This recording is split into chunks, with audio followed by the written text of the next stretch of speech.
سورة التوبہ آیت نمبر 64.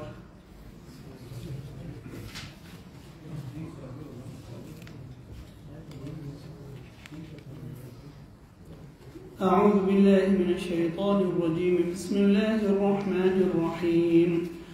يحذر المنافقون أن تنزل عليهم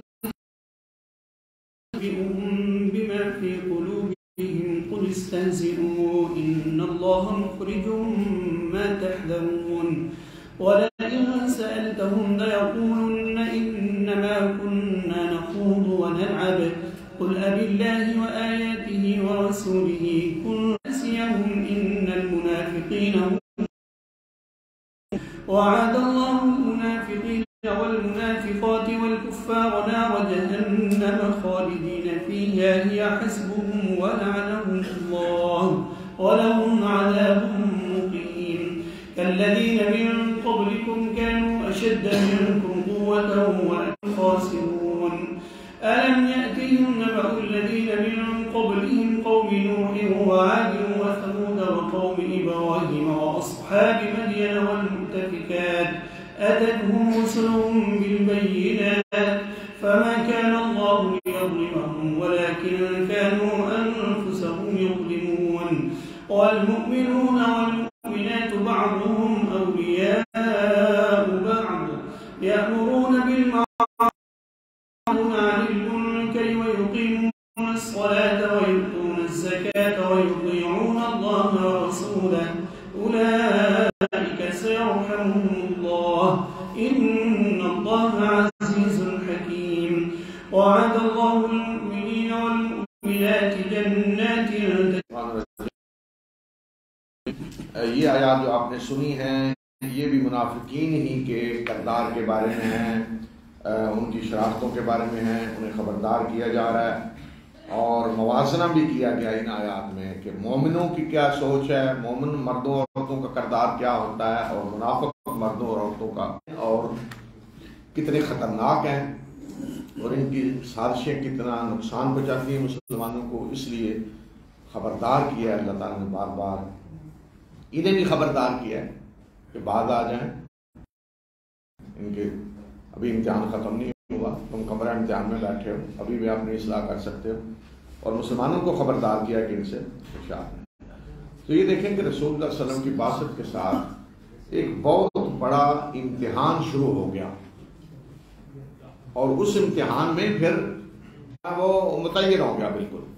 اور یہ صورت کیونکہ آخری امتحان تھا خاص طور پہ منافقوں کے لیے اور مومنوں کا بھی سخت. جو امتحان خندق میں ہوا اس میں بھی اللہ تعالیٰ نے فرمایا کہ اس طرح آزمائش ہوئی کہ وَزُلْزِلُوا، مسلمانوں کو ہلا کے رکھ دیا گیا خندق کے موقع پہ. ساری دنیا گویا کہ ان پہ متحد ہو کے چاہ رہی انہیں ختم کرنے کے لیے. تو اس وقت بھی امتحان کا کردار یہاں لینے پہ ایسا. منافق اس بات سے ڈر رہے ہیں کہ ان کے بارے میں کوئی ایسی صورت نازل کر دی جائے کہ جو کچھ ان کے دلوں میں ہے وہ انہیں بتا دے.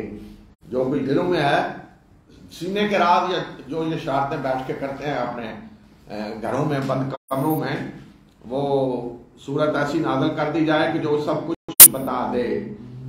یعنی آڈیو لیک ہو جائے.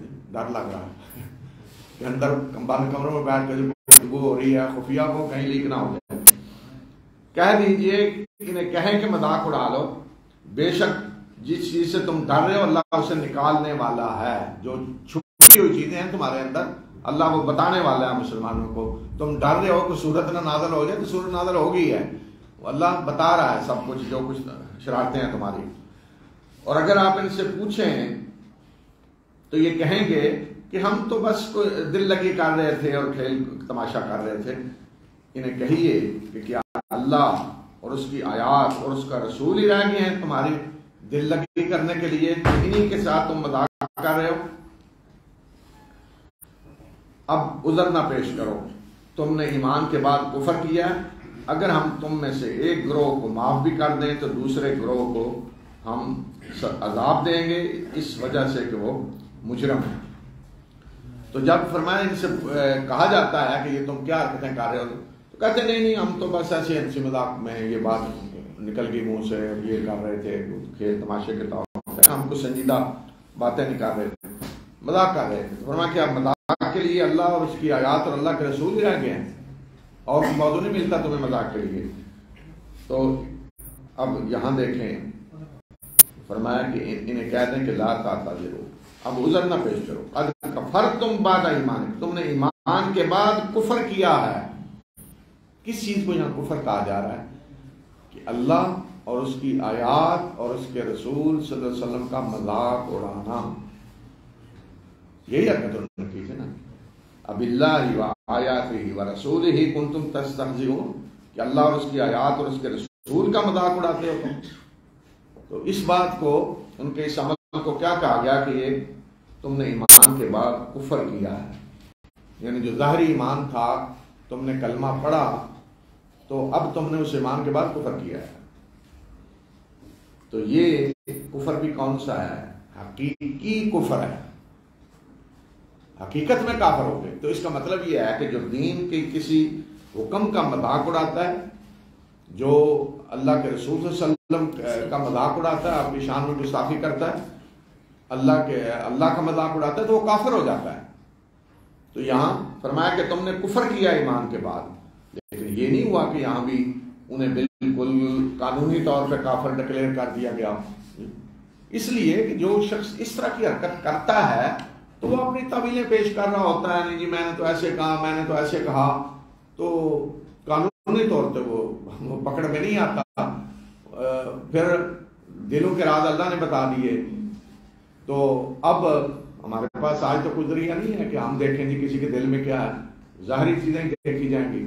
تو اس لیے اس طرح کی جو حرکتیں کرتا ہے وہ حقیقت میں تو کافر ہے، لیکن قانونی طور پہ آپ اسے کافر نہیں کہہ سکتے، اس لیے کہ اس نے تعویلیں کرنی ہیں کہ یہ ہے میرا مطلب یہ ہے، یا میں نے ایسے نہیں ایسے کہا۔ لیکن حقیقت میں ایسے لوگ کافر ہو جاتے ہیں جو اللہ کا، اللہ کے رسول کا یا اللہ کی آیات کا مذاق اڑاتے ہیں۔ منافق مرد اور منافق عورتیں یک رنگ ہیں، ایک جیسے ہیں، منکر کا حکم دیتے ہیں، معروف سے روکتے ہیں، اور اپنے ہاتھوں کو روکے ہوئے ہیں، یعنی اللہ کے راستے میں خرچ نہیں کرتے۔ اللہ کو انہوں نے بلا دیا ہے، اللہ کو بھولے ہوئے ہیں، اللہ نے انہیں بلا دیا۔ بے شک منافق فاسق ہیں۔ یہ بتایا کہ ان کا کردار کیا ہے۔ منافق مرد اور منافق عورتیں الگ الگ ذکر کیا، حالانکہ صرف اگر منافق بھی کہہ دیا جاتا تو دونوں آ جاتے، منافق مرد بھی آ جاتے ہیں، عورتیں بھی آ جاتے۔ لیکن جہاں نفاق میں مرد تھے نا بڑے سرگرم، اس طرح عورتیں بھی بڑی بڑی سرگرم تھیں۔ اور جس طرح ایمان میں تھے نا مرد بڑے بڑے سابقون الاولون اور بڑی قربانیاں دینے والے، اس طرح عورتیں بھی تھیں بڑی عظیم خواتین جن کی مردوں سے بھی بڑی بڑی قربانیاں تھیں۔ اور ہمیشہ یہی ہوتا ہے، خوارج جو فرقہ بنا انتہا پسند، جنہوں نے حضرت علی کو بھی شہید کیا اور سارے صحابہ کو کافر کہتے تھے، تو ان میں خارجیوں میں ان کی عورتیں سب سے زیادہ انتہا پسند ہوتی تھی، مردوں سے بھی عورتیں زیادہ انتہا پسند ہوتی تھی۔ تو اس لیے یہ نہیں کہ مرد ہی سارا کچھ کرتے ہیں، ہر معاملے میں عورتیں بھی ہیں، آگے ایمان لانے والوں کے ساتھ بھی، مردوں کے ساتھ عورتوں کا بھی ذکر کیا۔ تو فرمایا کہ ایک جیسے ہیں، بالکل منکر کا حکم دیتے ہیں، یعنی منکر کو پسند کرتے ہیں، چاہتے ہیں وہ پھیلے، برائیاں، بے حیائی، نافرمانیاں، فسق و فجور پھیلے، اور معروف سے روکتے ہیں، اچھائی نیکی پھیلے، یہ انہیں تکلیف ہوتی ہے، اس سے روکتے ہیں، یعنی دل میں برا سمجھتے ہیں، زبان سے روک رہے ہیں۔ منافقوں کی ایک نشانی یہ ہے کہ اللہ کو بھولے ہوئے ہیں۔ تو فوراً فرمایا کہ اللہ نے بھی انہیں بلا دیا۔ یہ نہیں ہو سکتا کہ اللہ کو کوئی بلا دے اور اللہ اسے یاد رکھے، یہ نہیں ہو سکتا۔ اور اسی طرح اللہ کو کوئی یاد کرے تو اللہ اسے یاد نہ کرے، یہ بھی نہیں ہو سکتا۔ اسی لیے اللہ تعالیٰ نے فرمایا فاذکرونی اذکرکم، مجھے یاد کرو میں تمہیں یاد کروں گا۔ جو اللہ کو یاد کرے گا اللہ بھی اسے یاد کرے گا، اور جو اللہ کو بلائے گا اللہ بھی اسے بلا دے گا۔ اللہ بے نیاز ہے، اللہ کو کوئی ضرورت نہیں ہے کسی کے پیچھے بھاگنے کی، جو اللہ کو بھول بیٹھے ہیں اللہ انہیں پیچھے جا کے یاد دلائے۔ اس لیے فرمایا اللہ کو بلا دیا، اللہ نے بھی انہیں بلا دیا۔ بے شک منافق ہی فاسق ہیں، یہی بدکردار لوگ ہیں سارے۔ اللہ نے منافق مردوں اور منافق عورتوں اور کافروں سے جہنم کی آگ کا وعدہ کیا ہے، یہ اس میں ہمیشہ رہیں گے، یہی ان کے لیے کافی ہے، اور اللہ نے ان پہ لعنت کی ہے اور ان کے لیے دائمی عذاب ہے۔ منافق مرد اور عورتیں اور کافر ایک جیسا معاملہ ہے آخرت میں، بلکہ منافق اور نیچے ہوں گے کافروں سے بھی۔ جہنم کا وعدہ ہمیشہ رہیں گے، اللہ نے لعنت کی ہے اور دائمی عذاب ہے۔ ان کا حال بالکل انہی لوگوں کی طرح ہے جو تم سے پہلے گزرے ہیں، وہ تم سے طاقت میں بھی زیادہ تھے اور مال و اولاد میں بھی تم سے بڑھ کر تھے، انہوں نے بھی اپنے حصے کے مزے لوٹے جس طرح تم نے اپنے حصے کے مزے لوٹے، اسی طرح جس طرح ان لوگوں نے جو تم سے پہلے گزرے ہیں انہوں نے اپنے حصے کے مزے لوٹے، اور جن بحثوں میں تم پڑے ہو اسی طرح کی بحثوں میں وہ بھی پڑے، تو ان سب کے اعمال دنیا اور آخرت میں ضائع ہو گئے اور یہ لوگ خسارہ پانے والوں میں سے ہیں۔ یعنی ان منافقوں کا انجام وہی ہے جو پہلے اسی راستے میں چلنے والوں کا ہو چکا ہے۔ کیا ان کے پاس ان قوموں کے حالات نہیں پہنچے جو ان سے پہلے گزرے ہیں، قوم نوح اور عاد اور سمود اور قوم ابراہیم اور مدین والے اور وہ بستیاں جنہیں الٹ دیا گیا تھا، یہ قوم شعیب مراد ہے اس سے۔ ان کے رسول ان کے پاس واضح نشانیاں لے کر آئے، مگر ان کے رسول ان کے پاس واضح نشانیاں لے کر آئے، اللہ ان پہ ظلم کرنے والا نہیں تھا مگر یہ خود اپنے اوپر ظلم کرتے رہے۔ یعنی اللہ کے رسول آئے واضح نشانیاں لے کر، تو انہوں نے جھٹلایا، ماننے کے لیے تیار نہیں ہوئے، تو اس لیے ان کا یہ انجام ہوا۔ تو اللہ ان پہ ظلم نہیں کر رہا تھا کہ یہ تو ایمان لانے کے لیے تیار تھے اور اللہ نے انہیں روکا، یا یہ تو ایمان لا رہے تھے اور اللہ نے عذاب دیا، یہ خود اپنے اوپر ظلم کر رہے تھے۔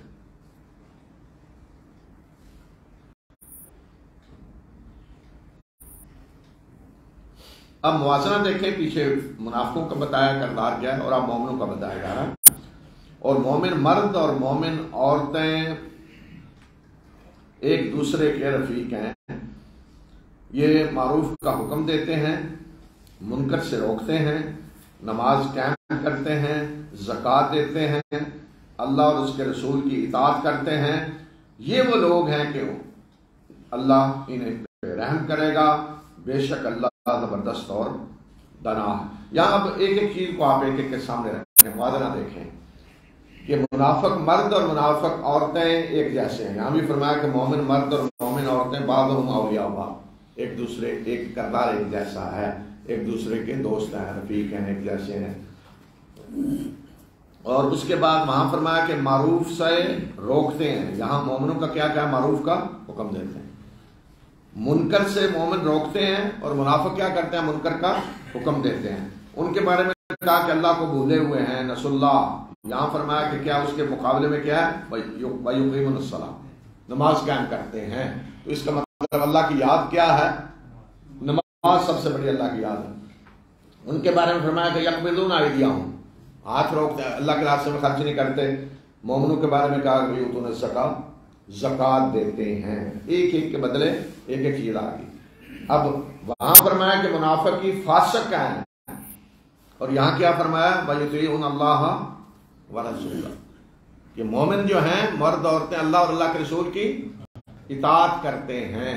اس کا مطلب فاسق کون ہے، جو اللہ اور اللہ کے رسول کی اطاعت کرنے کے لیے تیار نہیں ہے، جو اطاعت کے دائرے سے نکل جاتا ہے، جو اللہ کے قانون کی پابندی کرنے کے لیے تیار نہیں ہے۔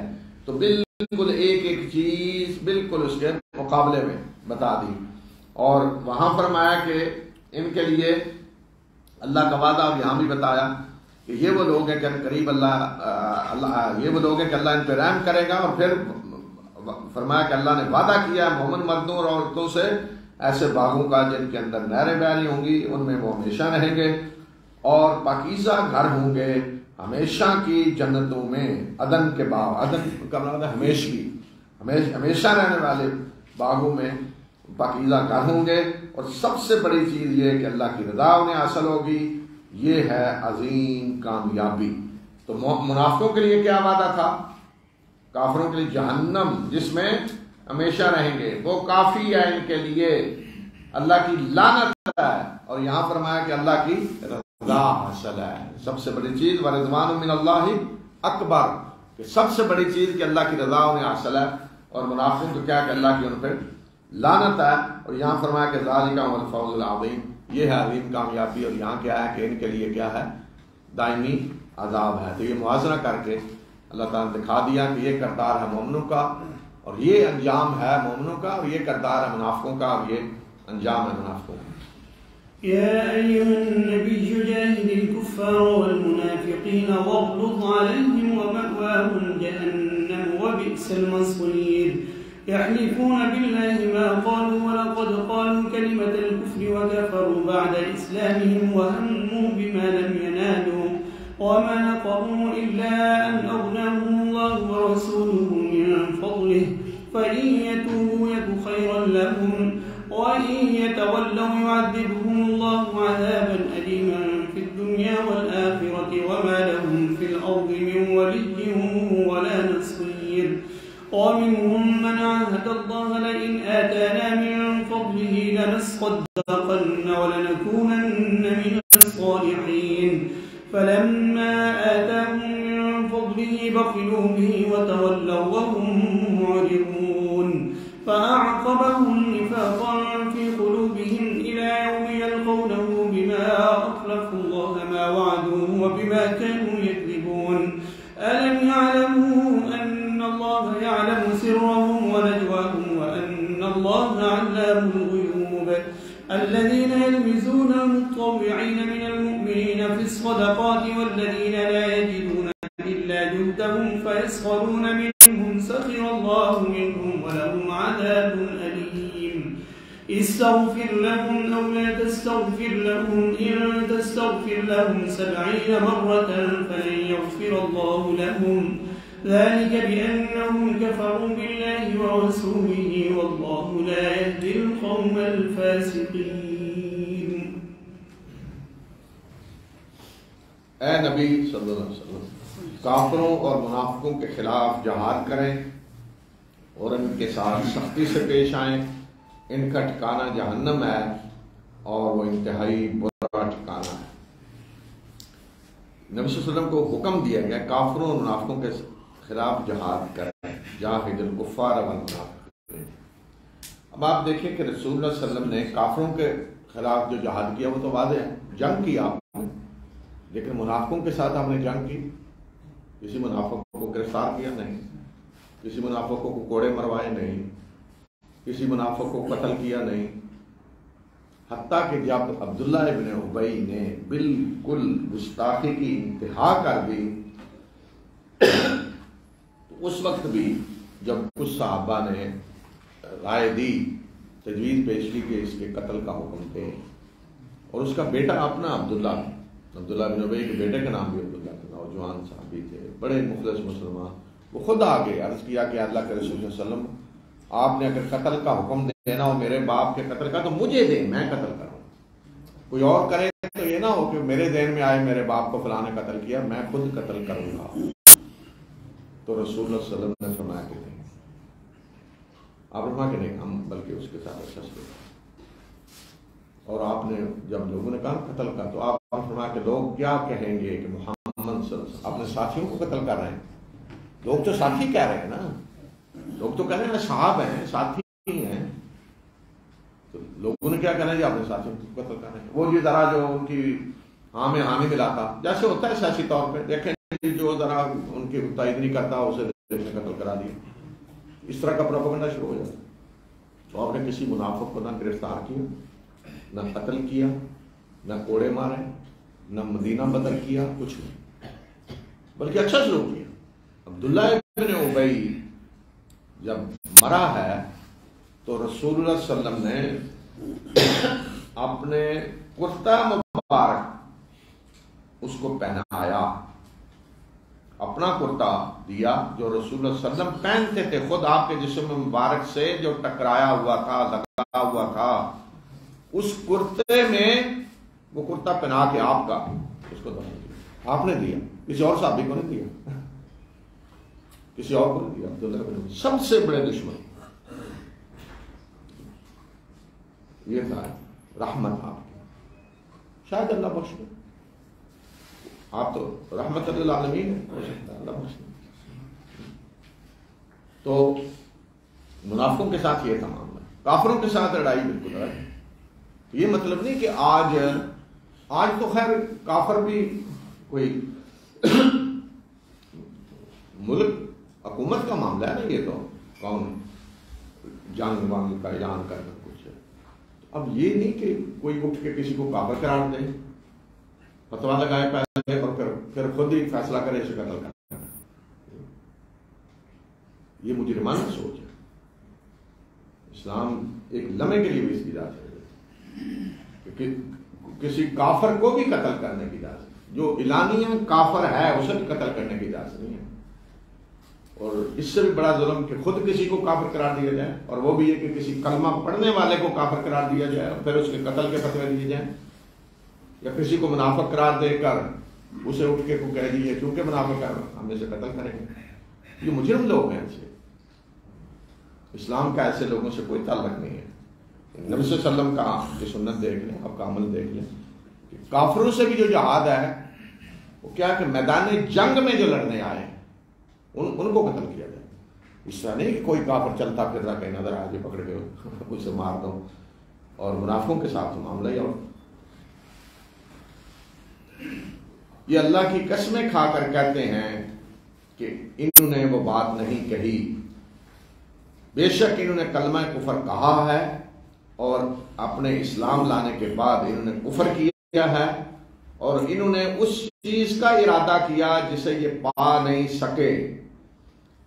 کیا انہیں یہ دشمنی اس وجہ سے ہے، اس وجہ سے یہ انتقام لے رہے ہیں، غصہ ان کا صرف اس وجہ سے ہے کہ اللہ اور اس کے رسول نے اپنے فضل سے ان کو غنی کر دیا ہے، مالدار کر دیا ہے، بس یہ اگر توبہ کر لیں تو ان کے لیے بہتر ہے، اور اگر یہ منہ پھیریں گے تو اللہ انہیں دردناک عذاب دے گا، دنیا میں بھی اور آخرت میں بھی، اور زمین میں کوئی ان کا حامی و مددگار نہیں ہوگا۔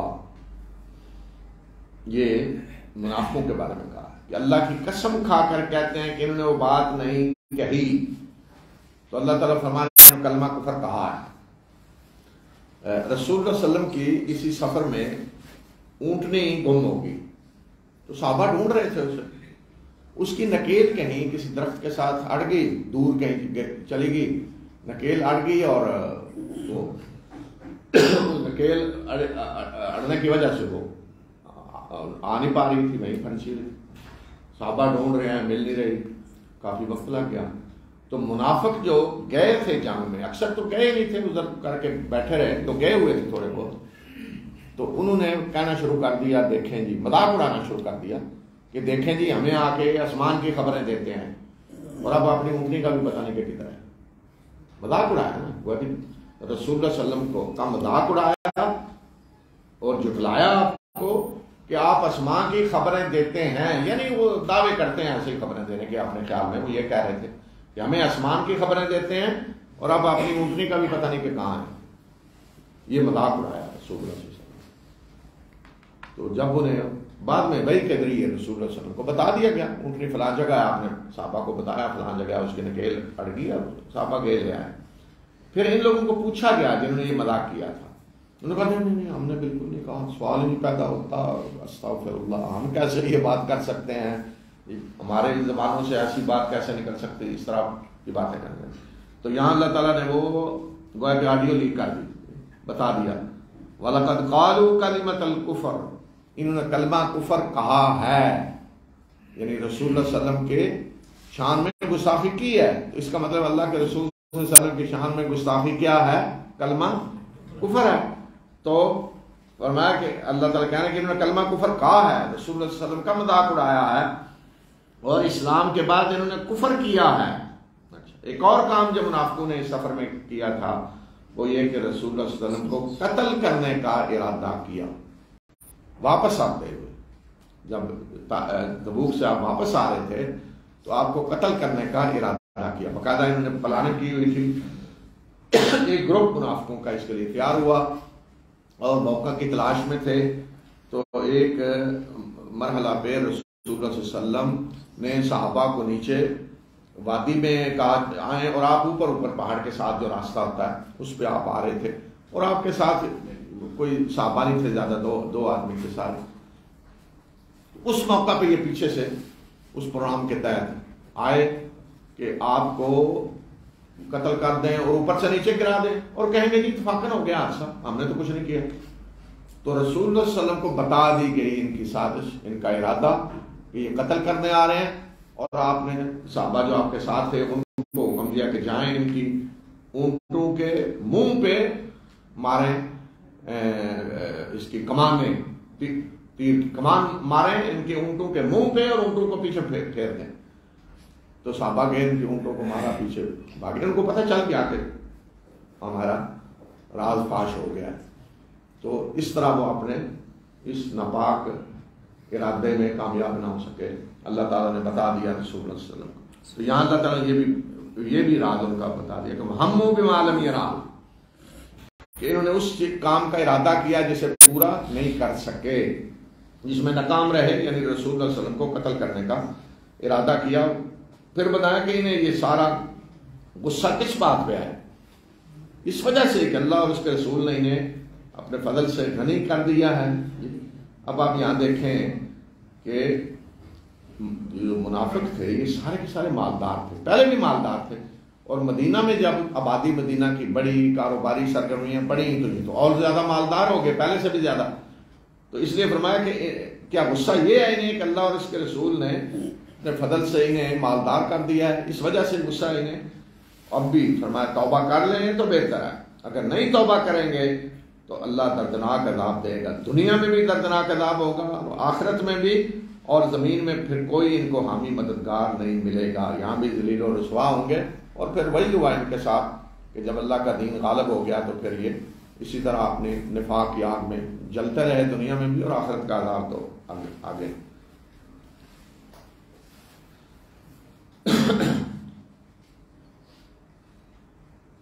اور ان میں سے ایسے بھی ہیں جنہوں نے عہد کیا کہ اگر اللہ نے اپنے فضل سے ہمیں دیا تو ہم ضرور صدقہ کریں گے اور ہم نیک لوگوں میں شامل ہو جائیں گے. پھر جب اللہ نے اپنے فضل سے انہیں عطا کیا تو یہ بخل پہ اتر آئے اور انہوں نے اعراض کرتے ہوئے منہ پھیر لیا.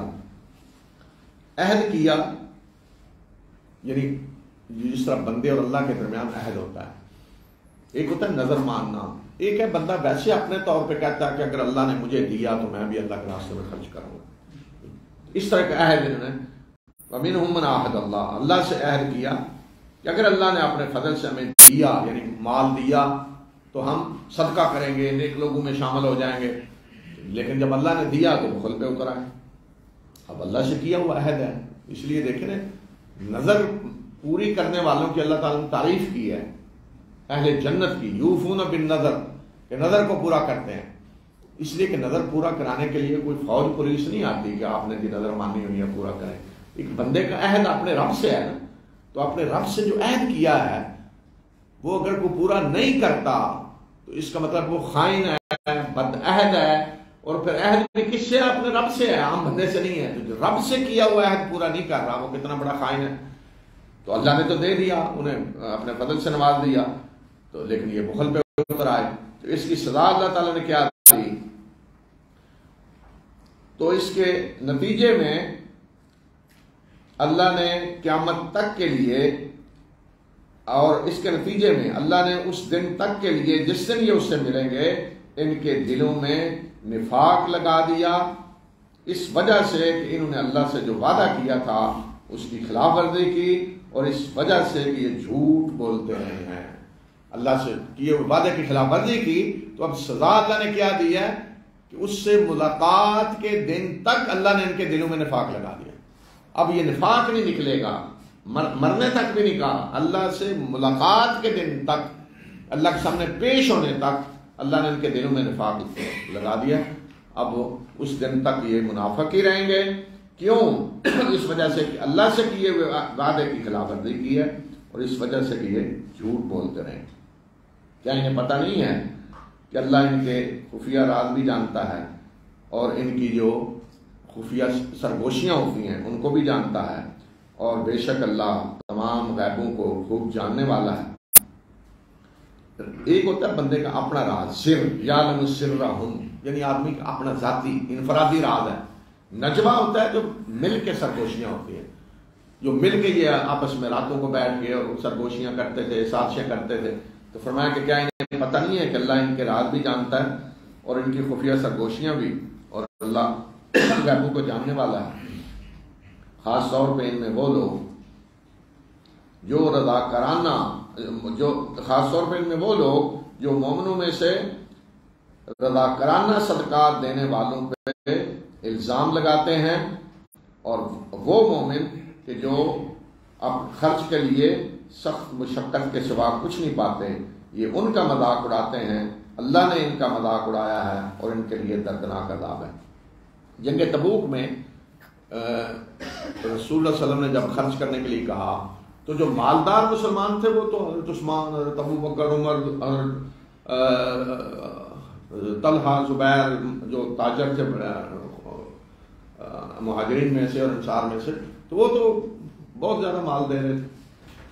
لیکن غریب لوگ جو ہیں وہ مزدوری کرتے، جو کوئی تھوڑی بہت کھجوریں ملتی وہ آدھی اپنے گھر لے جاتے، آدھی اس فنڈ میں دے دیتے۔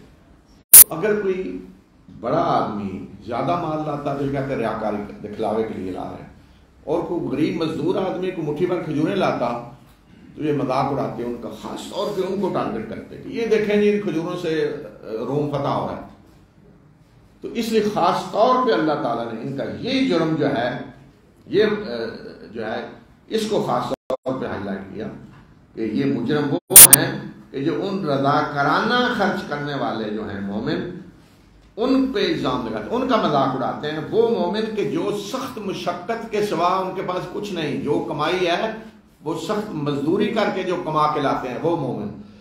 ایک آدمی وہ ہے کہ جس کے پاس بینک میں پڑے ہوئے ہیں پیسے، جی چیک کاٹ کے دے دیا ادھر، تو ایک آدمی کچھ نہیں، اس نے جو کمانا ہے وہی کھانا ہے، مزدوری کرنی ہے تو کھانا ہے۔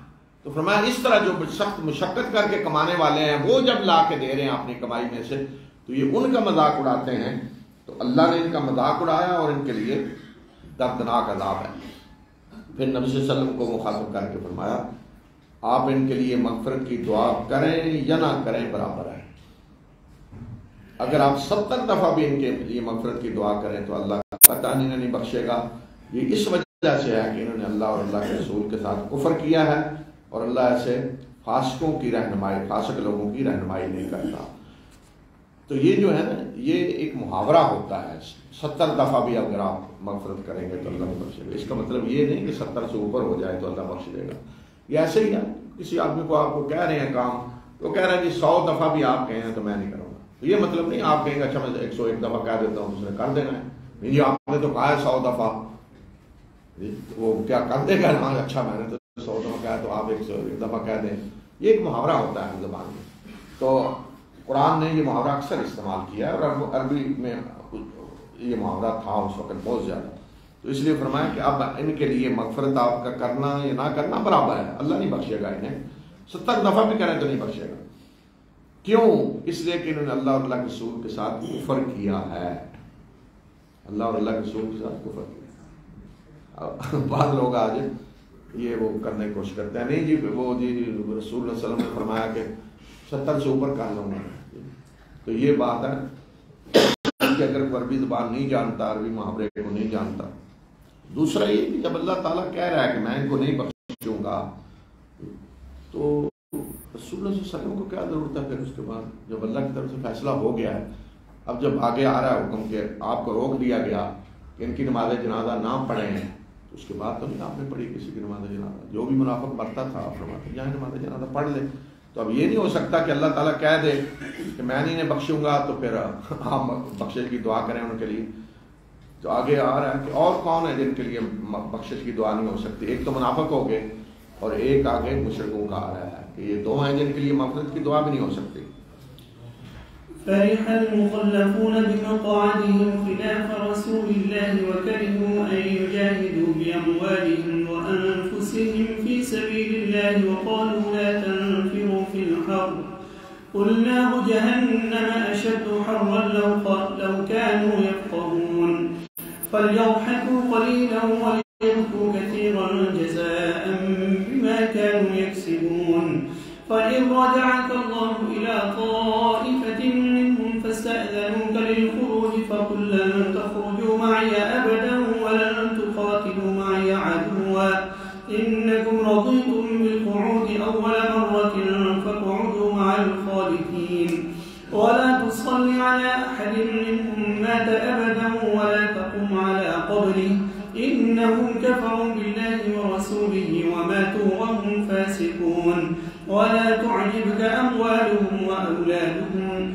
إنما يريد الله أن يعذبهم بها في الدنيا وتزهق أنفسهم وهم كافرون وإذا أنزلت سورة أن آمنوا بالله وجاهدوا مع رسوله استأذنك أولو الطول منهم وقالوا ذرنا نكن مع القاعدين رضوا بأن يكونوا مع الخوالف وطبع على قلوبهم فهم لا يفقهون لكن الرسول والذين آمنوا معه جاهدوا بأموالهم وأنفسهم وأولئك لهم الخيرات وأولئك هم المفلحون أعد الله لهم جنات تجري من تحتها الأنهار خالدين فيها ذلك الفوز العظيم.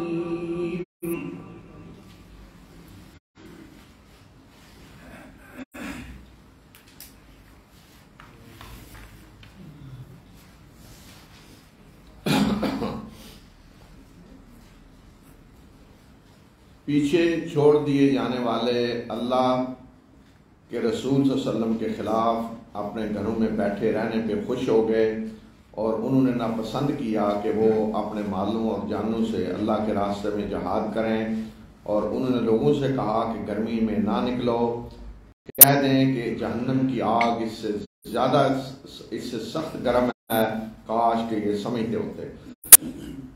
یہ منافقوں کے بارے میں کہا کہ یہ پیچھے رہ جانے پہ خوش ہیں، عذر کر کے بیٹھ گئے تھے، رسول اللہ صلی اللہ علیہ وسلم سے اجازت مانگتے رہے، آپ اجازت دیتے رہے تو یہ بیٹھ گئے۔ تو یہ نقشہ کھینچا ہے کہ اللہ کے رسول صلی اللہ علیہ وسلم تو سخت تکلیف میں، مشقت میں سفر کر رہے ہیں، سخت گرمی میں، اتنا طویل سفر، اور آپ کے ساتھ مومن بھی، اور یہ جن کو جو پیچھے رہ گئے، لیکن ان کو کہا کہ فریح المخلفون، مخلف ہوتا ہے جسے پیچھے چھوڑ دیا گیا، جیسے یہاں انہوں نے اللہ کو بلایا تو اللہ نے ان کو بلا دیا، تو یہ تو خود پیچھے رہے، لیکن اللہ تعالیٰ کہ اللہ نے انہیں پیچھے چھوڑ دیا، پیچھے چھوڑ دیے گئے، اللہ نے توفیق نہیں دی جانے کی، تو جنہیں پیچھے چھوڑ دیا گیا، جو اپنے پیچھے اللہ کے رسول کو چھوڑ کر اپنے گھروں میں بیٹھنے پہ بڑے خوش ہیں، اور انہوں نے ناپسند کیا کہ وہ اپنے مالوں اور جانوں سے اللہ کے راستے میں جہاد کریں، دوسرے لوگوں کو بھی روکا کہ بڑی گرمی ہے، گرمی میں نہ نکلو، مر جاؤ گے گرمی میں، تو فرمایا نے کہہ دیں کہ جہنم کی آگ اس سے زیادہ سخت گرم ہے، کاش کہ یہ سمجھتے ہوتے۔ انہیں چاہیے کہ یہ ہنسیں کم اور روئیں زیادہ ان کرتوتوں کی سزا کے طور پہ جو یہ کرتے رہے ہیں۔ اے نبی صلی اللہ علیہ وسلم، اگر اللہ آپ کو ان میں سے ایک گروہ کی طرف لوٹائے اور یہ آپ سے آپ کے ساتھ جہاد پہ جانے کی اجازت مانگے تو کہہ دیجئے کہ تم کبھی بھی آئندہ میرے ساتھ جہاد کے لیے نہیں نکل سکو گے اور نہ ہی میرے ساتھ مل کر کسی دشمن سے لڑ سکو گے، بے شک تم پہلی مرتبہ بیٹھنے پہ راضی ہو گئے ہو تو اب بیٹھنے والوں کے ساتھ بیٹھے رہو، پیچھے رہنے والوں کے ساتھ بیٹھے رہو۔ تو یہ ایک پابندی ان پہ یہ لگا دی گئی کہ اگر آئندہ یہ اجازت مانگیں کہ ہم نے جہاد پہ جانا ہے، پہلے تو یہ تھا نا کہ جہاد کے لیے کہا گیا، اجازت مانگ رہے تھے کہ ہمیں رہنے دیں، اب فرمایا کہ اگر یہ کہیں کہ ہم نے جانا ہے، ہمیں بھی ساتھ لے چلیں، تو انہیں پابندی ہے، انہیں کہہ دیں کہ نہیں تم ہمارے ساتھ نہیں جا سکتے، جہاد پہ نہیں جا سکتے، کسی دشمن کے ساتھ ہمارے ساتھ مل کے لڑو گے نہیں، ہمیں نہ تمہارے ٹائم کی ضرورت ہے، نہ تمہارے تلواروں کی، نیزوں کی، ہمیں کوئی ضرورت نہیں۔ آئندہ ان پہ پابندی ہے کہ جنگ میں انہیں ساتھ لے جانا ہی نہیں ہے۔ کیوں؟ فرمایا کہ انہیں کہہ دے کہ تم پہلی مرتبہ راضی ہو گئے ہو بیٹھنے پہ، تو اب پیچھے رہ جانے والوں کے ساتھ پیچھے رہو۔ یہاں جنگ تبوک میں تم نے پسند کیا بیٹھنا تو اب بیٹھے رہو، اب اللہ نے پابندی لگا دی، ایک یہ پابندی۔ دوسری، اور ان میں سے جو مرے کبھی بھی اس کی نماز جنازہ نہیں پڑھنی اور نہ اس کی قبر پہ کھڑے ہونا ہے۔ بے شک انہوں نے اللہ اور رسول کے ساتھ کفر کیا ہے اور یہ اس حال میں مرے ہیں کہ یہ فاسق ہیں۔ دوسری پابندی نبی صلی اللہ علیہ وسلم کو کہا، مسلمانوں کو نہیں کہا، ولا تصلوا نہیں کہا تو مسلمانوں تم نے نماز جنازہ نہیں پڑھنی، صرف نبی صلی اللہ علیہ وسلم کے لیے ہو کہ ان میں سے جو مرے کبھی بھی اس کی نماز جنازہ نہیں پڑھنی، ولا تصلی علی احد منهم مات ابدا، کبھی بھی۔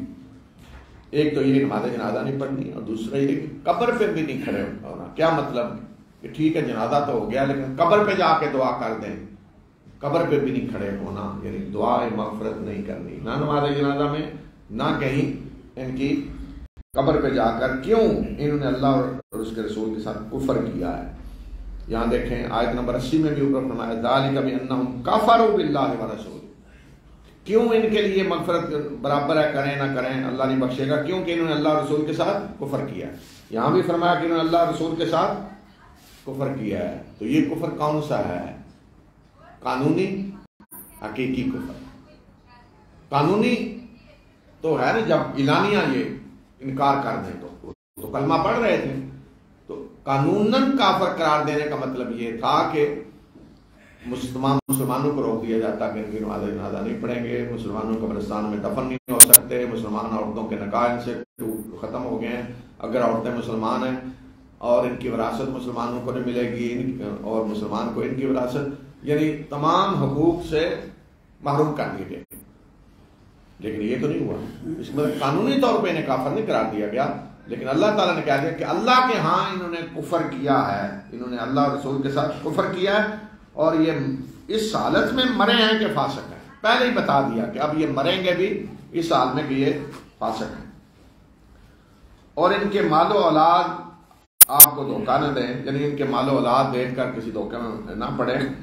بے شک اللہ یہ چاہتا ہے کہ انہی مال و اولاد کے ذریعے دنیا میں انہیں عذاب دے اور ان کی جانیں اس حال میں نکلیں کہ یہ کافر ہوں، کفر کی حالت میں مریں، اور مال و اولاد جو ہے اللہ چاہتا ہے اسی کے ذریعے اللہ انہیں عذاب دے، اس لیے کہ سارے مالدار تھے منافق، اس لیے فرمایا کہ ان کے مال و اولاد پہ نہ جائیں، آپ کے بڑے مالدار ہیں اور اولادیں ہیں، اللہ اسی کے ذریعے انہیں عذاب دینا چاہتا ہے۔ اور جب کوئی صورت نازل کی جاتی ہے کہ اللہ پر ایمان لاؤ اور اللہ کے رسول صلی اللہ علیہ وسلم کے ساتھ مل کے جہاد کرو، تو ان میں سے جو مقدرت رکھتے ہیں وہ اجازتیں مانگنے آ جاتے ہیں اور کہتے ہیں کہ ہمیں چھوڑ دیں کہ ہم بیٹھنے والوں کے ساتھ بیٹھے رہیں۔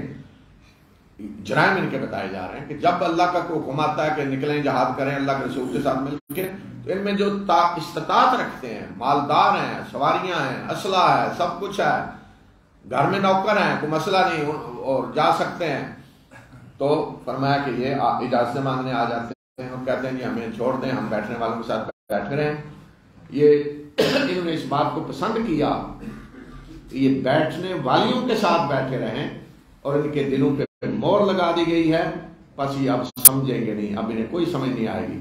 تو یہاں اللہ تعالیٰ نے کہا کہ رضوا بأن يكونوا مع الخوالف، عورتیں جیسے بیٹھتی ہیں، عورتوں کی طرح بیٹھے ہوئے ہیں، اس طرح عورتوں کا کام تھا بیٹھے، ان کا کام تو نہیں تھا، ان کا کام تھا جنگ میں جاتے، تو لہٰذا اب اللہ نے ان کے دلوں پہ مور لگا دی، اب انہیں کوئی بات سمجھ نہیں آ گئی، مگر رسول صلی اللہ علیہ وسلم اور آپ کے ساتھ جو لوگ ایمان لائے انہوں نے تو جہاد کیا اپنے مالوں سے اور اپنی جانوں سے، تو یہی وہ لوگ ہیں کہ جن کے لیے ساری کامیابی ہیں، اولئک لہم الخیرات، ساری کامیابیاں سمیٹ کے لے گئی ہے، ساری بلائیاں، ساری کامیابیاں، نیکیاں، سب کچھ ان کے لیے، اولئک لہم الخیرات واولئک هم المفلحون، اور یہی لوگ فلاح پانے والے ہیں۔ اللہ نے ان کے لیے ایسے باغات تیار کیے ہوئے ہیں جن کے اندر نہریں بہ رہی ہوں گی، ان میں وہ ہمیشہ رہیں گے، یہ ہے عظیم کامیابی۔ وجاء المعذرون من الأعراب ليؤذن لهم وقعد الذين كذبوا الله ورسوله سيصيب الذين كفروا منهم عذاب أليم ليس على الضعفاء ولا على المرضى ولا على الذين لا يجدون ما ينفقون حرج إذا نصحوا لله ورسوله ما على المحسنين من سبيل والله غفور رحيم ولا على الذين إذا لهم قلت لا أجد ما أحملكم عليه تولوا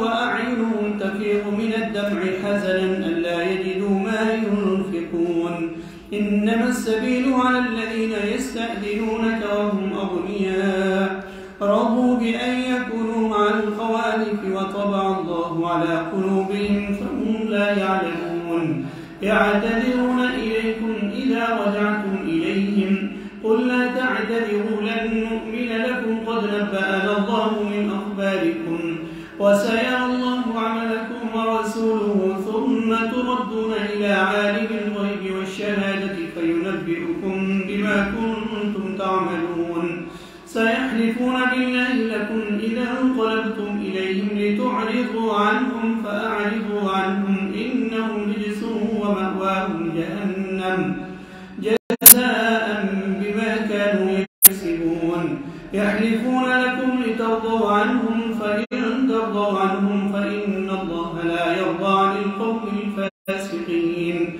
الأعراب أشد كفرا ونفاقا وأجدر ألا يعلموا حدود ما أنزل الله على رسوله والله عليم حكيم ومن الأعراب من يتخذ ما ينفق مغرما ويتربص بكم الدوائر عليهم دائرة السوء والله سميع عليم ومن الأعراب من يؤمن بالله واليوم الآخر ويتخذ ما ينفق قربات عند الله وصلوات الرسول ألا إنها قربة لهم سيدخلهم الله في رحمته إن الله غفور رحيم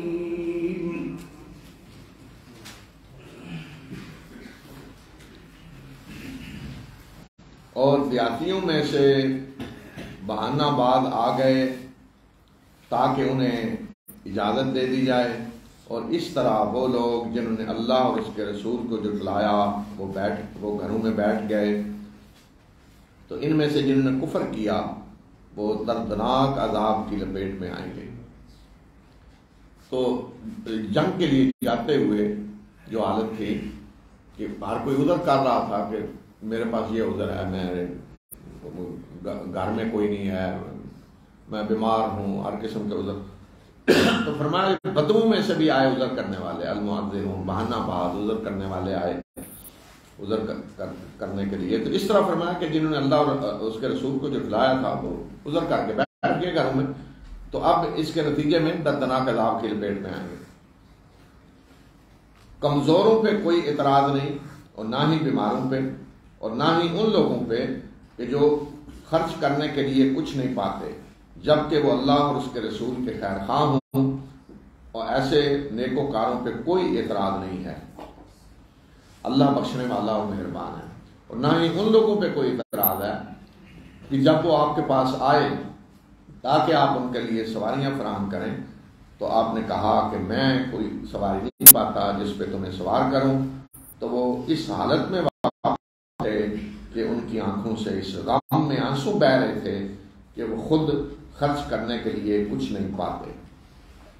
اعتراض تو صرف ان پہ ہے جو اجازتیں مانگتے ہیں, حالانکہ وہ مالدار ہیں, وہ خوش ہیں اس بات پہ کہ وہ بیٹھنے والیوں کے ساتھ بیٹھ گئے تو اللہ نے ان کے دلوں جو آپ کے پاس آئے کہ آپ سواری کا انتظام کر دیں, وہ جانا چاہتے ہیں, لیکن جب آپ نے انہیں کہہ دیا کہ میرے پاس کوئی سواری نہیں ہے تو وہ اس غم میں رو رہے تھے کہ ہمارے اپنے پاس کچھ نہیں, ہم خود اپنے لیے سواری کا انتظام نہیں کر سکتے اور رسول اللہ صلی اللہ علیہ وسلم کے پاس بھی سواری نہیں ہے تو اس لیے وہ نہیں جا سکے. اس لیے اتنا لمبا سفر پیدل تو نہیں ہو سکتا تھا, تو کچھ اونٹ تو فراہم کیے گئے, مسلمانوں نے جو فنڈ قائم کیا اس سے اونٹ خریدے گئے سواریوں کے لیے, لیکن پھر بھی کم پڑ گئے. تو ایسے لوگ بھی تھے جو آئے کہ ہم جانا چاہتے ہیں لیکن سواریاں نہیں ہیں, تو وہ رو رہے تھے اس غم میں. فرمایا کہ ان پہ بھی کوئی اعتراض نہیں. اعتراض کن پہ ہے کہ جو مالدار ہیں, جا سکتے ہیں, وسائل ہیں, لیکن اجازتیں مانگ رہے تھے اور انہوں نے بیٹھنے والیوں کے ساتھ رہنا یعنی عورتوں کے طرح بیٹھ رہنا پسند کیا, تو لہذا اللہ نے ان کے دلوں پہ مہر لگا دی اور انہیں کچھ سمجھ نہیں آ رہی. یہاں تک آیات ہیں کہ جو کردار تھا جنگ میں جانے سے پہلے وہ ہے ان آیات میں جو ابھی ہم پڑھ چکے ہیں۔ اب آگے اللہ تعالیٰ نے پھر ان کے بارے میں سارا کچھ بتا دیا، ان کے رسول اللہ صلی اللہ علیہ وسلم کے مدینہ پہنچنے سے پہلے۔ اور کچھ لوگ ایسے تھے کہ جو نہیں گئے انہوں نے اجازت بھی نہیں لی تھی، وہ پھر آپ کے واپس آنے پہ عذر پیش کرتے رہے، اور کچھ ایسے تھے کہ جنہوں نے کوئی عذر نہیں پیش کیا، انہوں نے سچ بولا، ان کا بارے میں بھی آ رہا ہے۔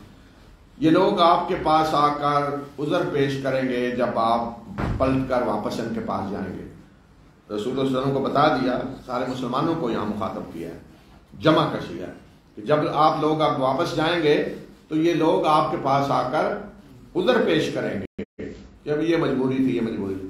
انہیں کہہ دیجئے کہ ہمارے سامنے کوئی عذر پیش نہ کرو، ہم تمہاری کوئی بات نہیں مانیں گے، اللہ نے ہمیں آپ کے بارے میں سب کچھ بتا دیا، جو حرکتیں ہیں تمہاری سب اللہ نے بتا دیا، اور اللہ اور اس کا رسول تمہارے عمل کو دیکھیں گے، پھر تم اس ہستی کی طرف لوٹائے جاؤ گے جو غیب اور ظاہر کو جاننے والا ہے، وہ تمہیں بتائے گا کہ تم کیا کرتے رہے۔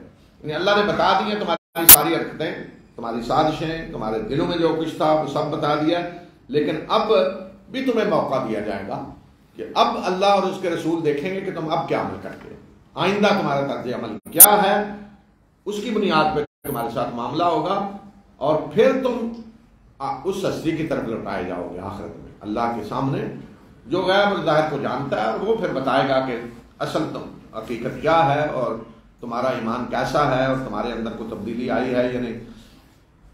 یہ تمہارے سامنے اللہ کی قسمیں کھائیں گے جب تم واپس ان کے پاس جاؤ گے تاکہ تم ان سے صرف نظر کرو، تو لہذا ان سے صرف نظر کرو، بے شک یہ گندگی ہیں، ان کا ٹھکانہ جہنم ہے،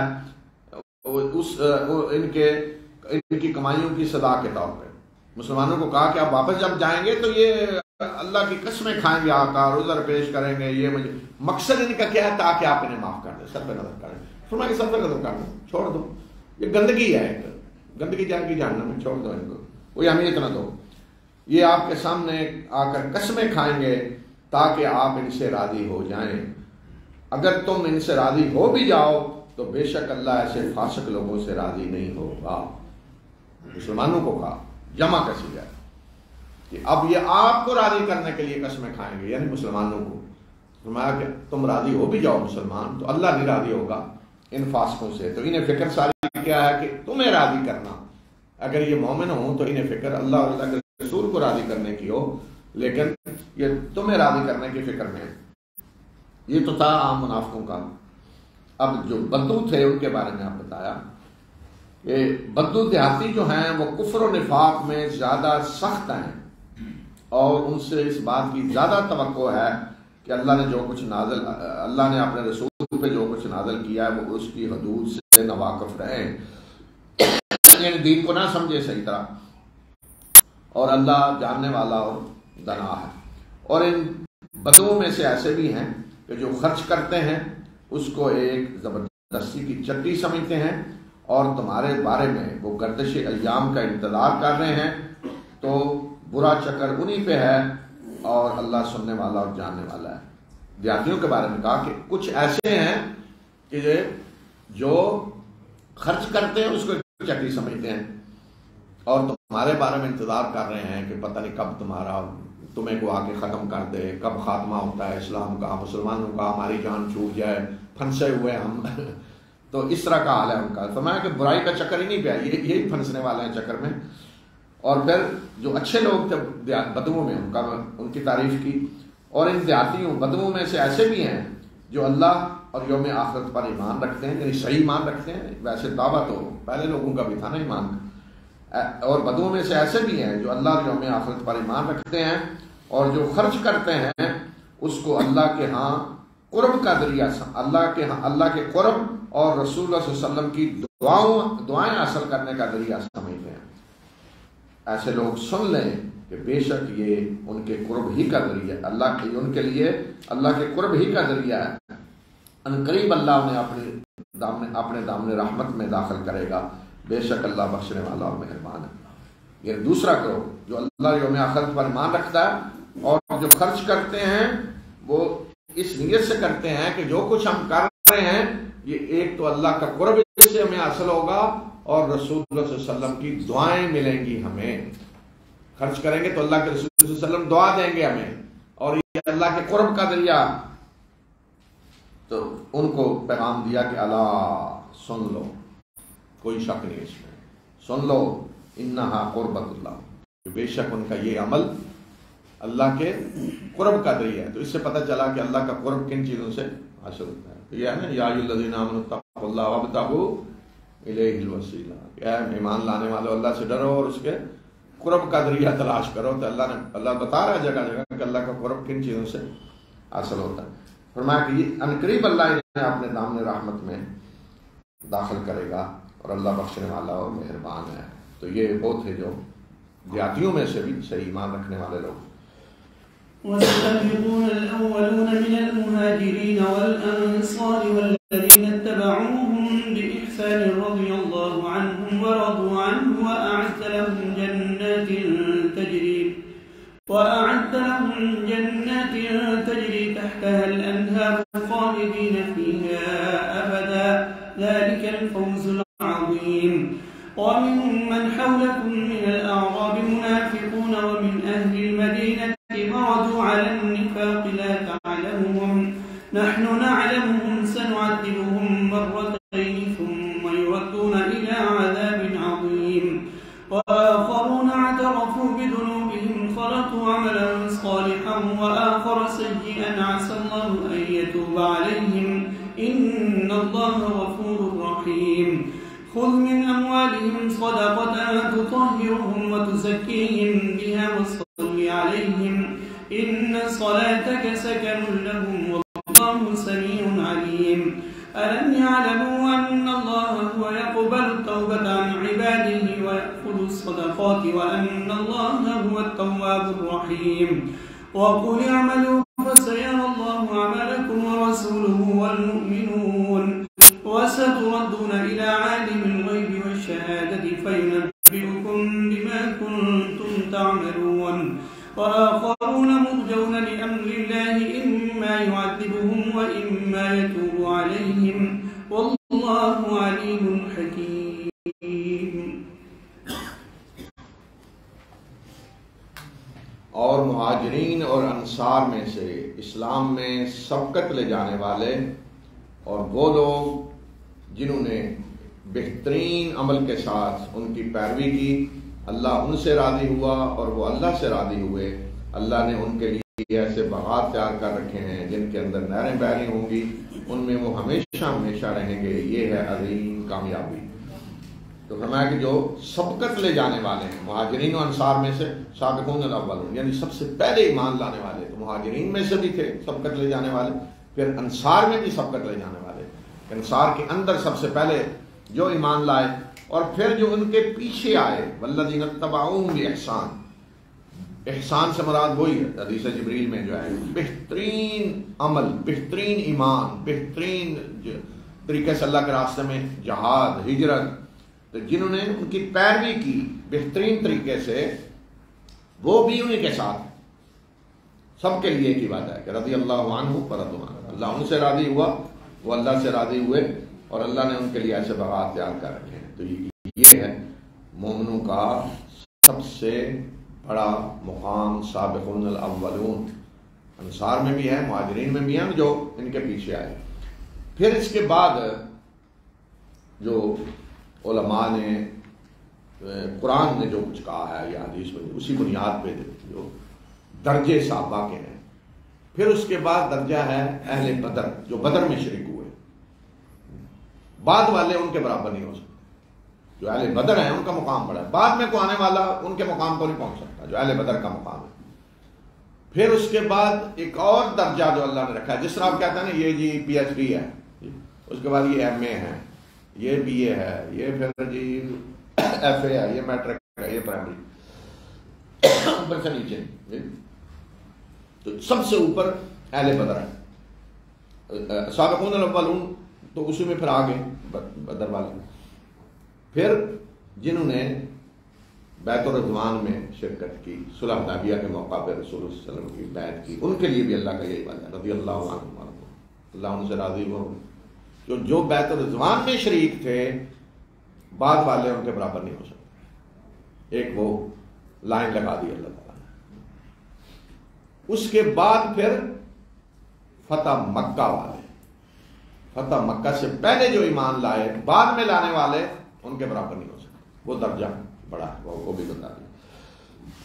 بہرحال انفرادی طور پہ وہ ہے ایک تو ہوتا ہے کہ یہ ایک میرٹ اللہ تعالیٰ نے رکھ دیا، لیکن بعض دفعہ انفرادی طور پہ ایسا ہوتا ہے کہ بعد میں آنے والے کئی لوگ آئے ایسے جو بدر میں نہیں شریک ہو سکے، لیکن ان کے ایسے ایسے کارنامے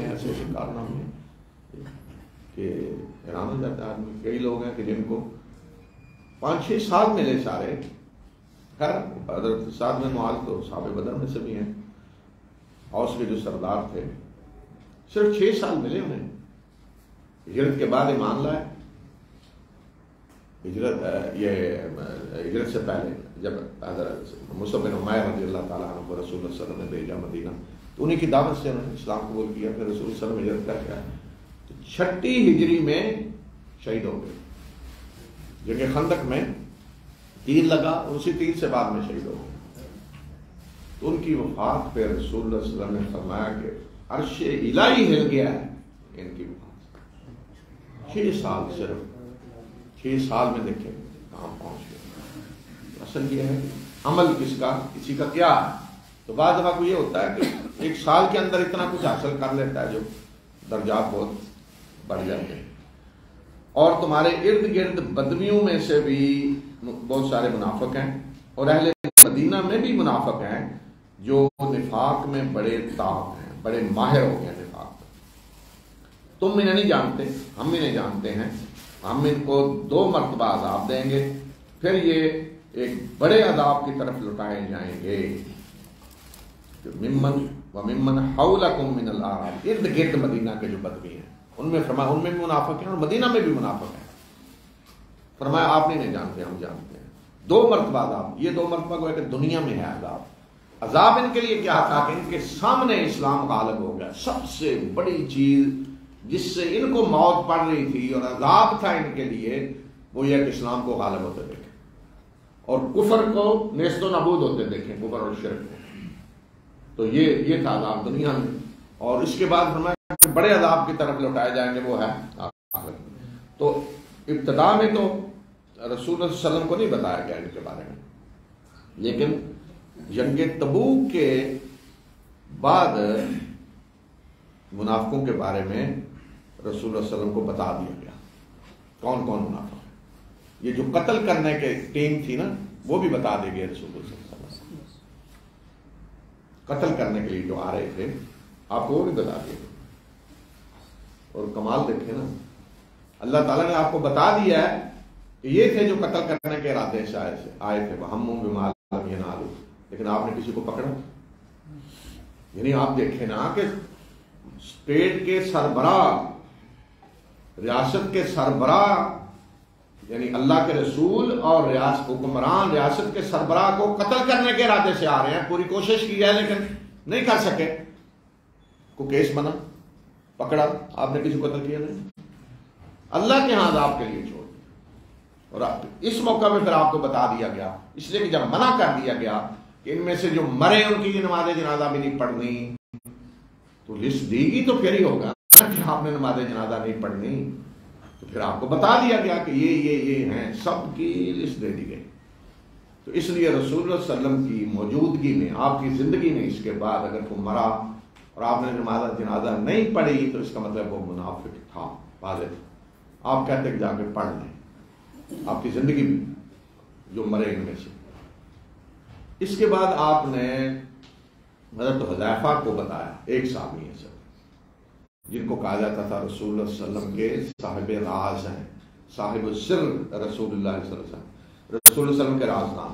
صرف آپ نے ان کو بتایا تھا کون کون منافق ہیں، اور جو قتل کرنے کے لیے آ رہے تھے ان کا بھی بتا دیا تھا ان کو، یہی ہے مثال. اور بعد میں زندہ رہے حضرت عمر کے دور میں، ابو بکر، حضرت عمر، حضرت عثمان کے دور میں تھے موجود.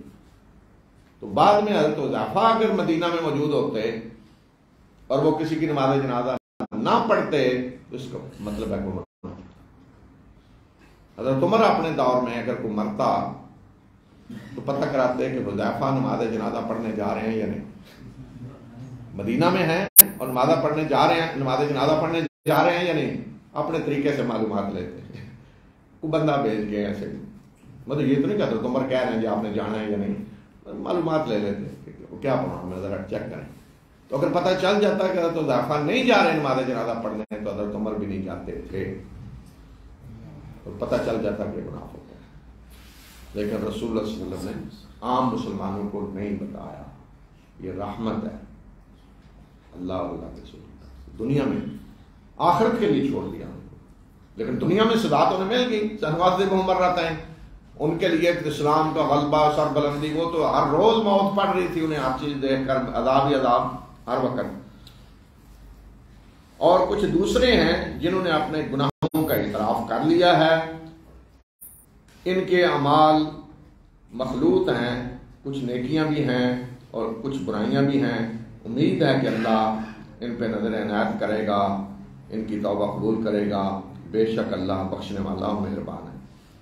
یعنی کچھ تھے منافق، کچھ تھے جن کے اندر ویسے کمزوری تھی، نہیں جا سکے جانے، تو ان کے بارے میں فرمایا. کچھ دوسرے ہیں جنہوں نے اپنے گناہوں کا اعتراف کر لیا اور ان کے اعمال ملے جلے ہیں، نیکیاں بھی کی ہیں، برائیاں بھی کی ہیں. یہ ہوتا ہے گناہگار شخص. ایک ہے مشرک، ایک ہے کافر، ایک ہے گناہگار شخص. اللہ اور اللہ کے رسول کا وفادار ہے، محبت کرنے والا ہے، لیکن سستی کی وجہ سے کوئی کام نہیں کر سکا، کہیں غلطیاں ہو گئی ہوتی رہیں. تو یہ فرمایا کہ انہوں نے کچھ نیک عمل بھی کیے ہیں، برے بھی کیے ہیں، دونوں طرح کے اعمال ہیں. گناہگار جیسے آدمی ہوتا ہے. تو فرمایا کہ امید ہے کہ اللہ ان کی توبہ قبول کرے گا. عسى اللہ ان يتوب علیہم. امید ہے اللہ ان پہ نظر عنایت کرے گا اور اللہ بخشنے والا مہربان ہے. یہ یاد رکھیں، جو آج فرق ایک بہت بڑا ہے اللہ کے ہاں.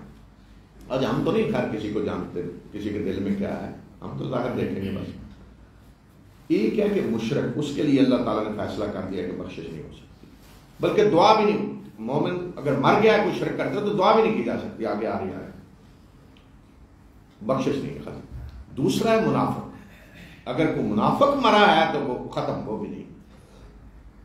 لیکن اگر کوئی گناہگار ہے، نہ مشرک ہے نہ منافق، گناہگار ہے، ایسے لوگوں کے لیے اللہ کا یہ وعدہ ہے اللہ بخشنے والا مہربان ہے.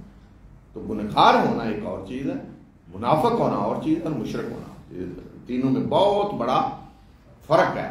تو اس لیے یہ جو لوگ تھے کہ نیکیاں بھی کی ہیں، برائیاں بھی کی ہیں اور اعتراف کیا ہے گناہوں کا، فرمایا کہ امید ہے اللہ ان کی توبہ قبول کرے گا، ان پہ نظر عنایت کرے گا. اور ان کے بارے میں نبی صلی اللہ علیہ وسلم کو حکم دیا کہ ان کے مالوں سے صدقہ لیں اور اس کے ذریعے انہیں پاک کریں اور ان کے مالوں کو اس کے ذریعے نشو و نما دیں اور ان کے لیے دعا کریں. بے شک آپ کی دعا ان کے لیے سکون کا ذریعہ ہے، بے شک اللہ سننے والا اور جاننے والا.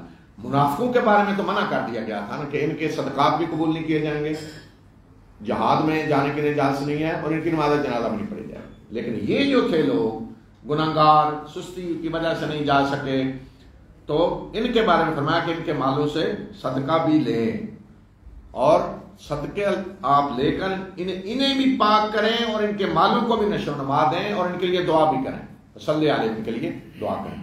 تو اس سے ثابت ہوتا ہے کہ جب آدمی مال سے صدقہ دیتا ہے تو ایک تو خود وہ آدمی پاک ہوتا ہے، صدقہ دینے والا، زکوٰۃ دینے والا، شیطانی نجاستوں سے جو اندر ہوتی ہیں بندے کے مال کی محبت کے نتیجے میں پیدا ہوتی ہیں، بندہ خود بھی پاک ہوتا ہے. اور یہ جو فرمایا کہ وَتُزَكِّيهِمْ بِهَا، کہ اس کے ذریعے، زکوٰۃ کے ذریعے ان کو پاک کریں، یعنی ان کے مالوں کے بھی اس سے نشو و نما ہوگی اور ان کے لیے دعا بھی کریں. تو جو صدقات دیتا، زکوٰۃ، رسول صلی اللہ علیہ وسلم دعا بھی کرتے، تو فرمایا کہ آپ کی دعا ان کے لیے سکون کا ذریعہ ہے اور اللہ سننے والا اور جاننے والا ہے. کیا ان کو پتہ نہیں ہے انہی لوگوں کو اب کہا کہ جو گناہگار ہیں، نیکیاں بھی ہیں، برائیاں بھی ہیں، لیکن منافق نہیں ہیں، کیا ان کو پتہ نہیں ہے کہ اللہ ہی ہے جو اپنے بندوں کی توبہ قبول کرتا ہے اور ان کے صدقات کو قبولیت بخشتا ہے اور بے شک اللہ ہی توبہ قبول کرنے والا اور مہربان ہے. یعنی انہیں معلوم ہونا چاہیے کہ اللہ اپنے بندوں کی توبہ بھی قبول کرتا ہے اور ان کے صدقات کو بھی قبولیت بخشتا ہے. اس کا مطلب ہے کہ ہر صدقے کو ضروری قبولیت ہو، اللہ اسی کو قبولیت بخشے گا نا جو اخلاص سے ہوگا، جس کے پیچھے کوئی ریاکاری نہیں، دکھلاوا نہیں. تو اللہ ہی ہے جو اپنے بندوں کی توبہ بھی قبول کرتا ہے اور ان کے صدقات کو قبولیت بخشتا ہے، اور بے شک اللہ ہی توبہ قبول کرنے والا اور مہربان ہے. انہیں کہہ دیجئے کہ عمل کرو، ان قریب اللہ بھی تمہارے عمل کو دیکھے گا اور اس کا رسول بھی اور مومن بھی. اب دیکھیں گے کہ اب تمہارے اعمال کیا ہیں، اور پھر تم اس ہستی کی طرف لوٹائے جاؤ گے جو غیب اور ظاہر کو جاننے والا ہے، اور جو کچھ تم کرتے ہو وہ اس کی تمہیں خبر دے گا. وہ قیامت کے دن پھر تمہیں بتائے گا کہ اب تم کیا کر کے آئے ہو. اور کچھ دوسرے بھی ہیں جن کے معاملے کو اللہ کا فیصلہ آنے تک ملتوی کر دیا گیا ہے. اللہ چاہے تو انہیں عذاب دے، چاہے تو ان کی توبہ قبول کرے، بے شک وہ جاننے والا اور دانا ہے. تو یہ جو ہے جن کا معاملہ ملتوی کر دیا گیا تھا، یہ مخلص لوگ تھے. ان میں دو تو بدری صحابہ تھے جنہوں نے بدر میں شرکت کی تھی، اور دوسرے جو ہیں کعب بن مالک، انہوں نے بدر میں تو شرکت نہیں کی لیکن بدر کے بعد ساری جنگوں میں شرکت کی. یہ لوگ سستی کی وجہ سے نہیں جا سکے. رسول اللہ صلی اللہ علیہ وسلم جب تشریف لائے تو سب نے عذر کیے، یہ عذر یہ عذر. آپ اللہ تعالیٰ نے کہہ دیا کہ یہ قسمیں کھائیں گے تاکہ آپ صرف نظر کریں، تو اللہ تعالیٰ نے کہہ دیا صرف نظر کریں، تو آپ صرف نظر کرتے گئے. یہ تینوں جو ہیں انہوں نے کوئی عذر نہیں پیش کیا. انہوں نے آ کے واضح طور پہ کہہ دیا کہ اللہ کے رسول صلی اللہ علیہ وسلم میرے ہر ایک نے میرے پاس کوئی عذر نہیں. ایک بندہ آ کے اپنا عذر پیش کر رہا ہے. انہوں نے کہا ہمارے پاس کوئی عذر نہیں، تینوں نے. تو ان کے بارے میں رسول اللہ صلی اللہ علیہ وسلم نے حکم دیا کہ ٹھیک ہے اب انتظار کرو، اللہ تمہارے بارے میں فیصلہ کرے گا. ملتوی کر دیا گیا ان کا معاملہ. آپ نے نہیں کوئی فیصلہ، آپ نے فیصلہ کیا، اب اللہ فیصلہ کرے گا. لیکن مسلمانوں کو حکم دے دیا کہ ان سے کوئی بات نہیں کرے گا. بائیکاٹ، سوشل بائیکاٹ مکمل، کوئی شخص ان سے بات نہیں کرے گا. تو یہ فرمایا کہ جن کا معاملہ ملتوی کر دیا گیا ہے اور اللہ کا فیصلہ آنے تک، اب اللہ چاہے گا تو انہیں عذاب دے گا، چاہے گا تو ان کی توبہ قبول کرے گا. تو ان کی توبہ کا ذکر آگے آ رہا ہے. تو ہمیشہ کے لیے اللہ تعالیٰ نے ان کا ذکر قرآن میں کر دیا کہ سچی توبہ انہوں نے کی تھی.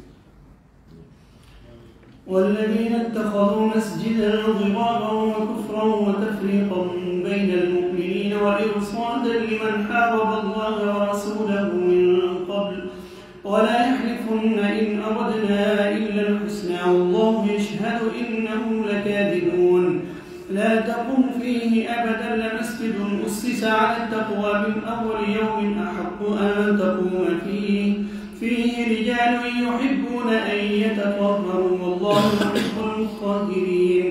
أفمن أسس بنيانه على تقوى من الله ورضوان خير أم من أسس بنيانه على شفا جرف هار فانهار به في نار جهنم والله لا يهدي القوم الظالمين.